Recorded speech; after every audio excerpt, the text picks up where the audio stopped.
Python is the language of data.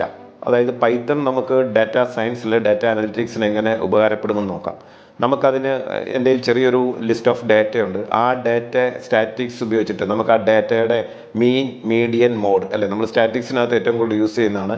അത് എങ്ങനെ കണ്ടുപിടിക്കുന്നു എന്ന് നമുക്ക് സ്ക്രിപ്റ്റ് എഴുതി നോക്കാം. നമുക്കൊരു ഡാറ്റാ സെറ്റ് ഉണ്ട്. ആ ഡാറ്റാ സെറ്റിൻ്റെ മീൻ, മീഡിയൻ, മോഡ് കാണണം. അതായത് സ്റ്റാറ്റിക്സ് വെച്ചിട്ട് നമുക്ക് കാണണം. നമുക്കത് മാനുവലി ചെയ്യാന്ന് പറയുന്നത് വളരെ ബുദ്ധിമുട്ടുള്ള കാര്യമാണ്. അപ്പോൾ അത് നമുക്ക് ചെയ്യാൻ വേണ്ടിയിട്ട് പൈത്തണിൽ ബിൽറ്റ് ആയിട്ട് സ്റ്റാറ്റിക്സ് എന്ന് പറയുന്ന ഒരു മൊഡ്യൂൾ ഉണ്ട്.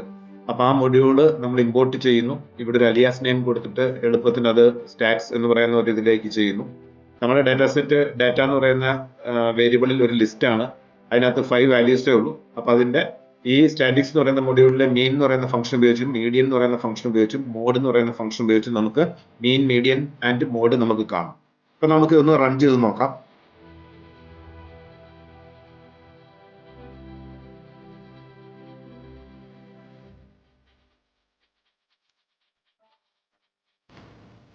നമുക്ക് കാണാം ഇവിടെ മീൻ നമുക്ക് 51.6 കിട്ടി, മീഡിയൻ 45 കിട്ടി, മോഡ് 3 കിട്ടി.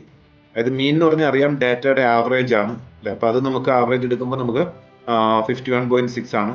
മീഡിയൻ എന്ന് പറഞ്ഞാൽ നമുക്ക് ഡാറ്റ അസെൻഡിങ് ഓർഡർ, അതായത് ഇതിനകത്ത് ഡാറ്റയുടെ ലെങ്ത് എന്ന് പറയുന്നത് ഓഡ് നമ്പർ ആണ്. അതുകൊണ്ട് അസെൻഡിങ് ഓർഡറിൽ സോർട്ട് ചെയ്ത് അതിന്റെ മിഡിൽ എന്ന് പറയുന്നത് 45 ആണ്. അതാണ് മീഡിയൻ. പിന്നെ മോഡ് എന്ന് പറയുന്ന ഈ ലിസ്റ്റിന്റെ ആണ്. ആ ലിസ്റ്റിനകത്ത് നമുക്ക് റിപ്പീറ്റ് ചെയ്തേക്കുന്നത് 3 ആണ്. അതാണ് ഇവിടെ 3 എന്ന് കിട്ടിയിരിക്കുന്നത്. അപ്പൊ ഇത് ചെറിയൊരു ഡാറ്റാ സെറ്റ് ആണ്. നമുക്ക് വലിയ ഡാറ്റാ സെറ്റ് ആണെങ്കിൽ നമുക്ക് മാനുവലി ചെയ്യാതെ ഈ ഫംഗ്ഷൻസ് ഉപയോഗിച്ച് വളരെ പെട്ടെന്ന് നമുക്ക് കണ്ടുപിടിക്കാൻ പറ്റും.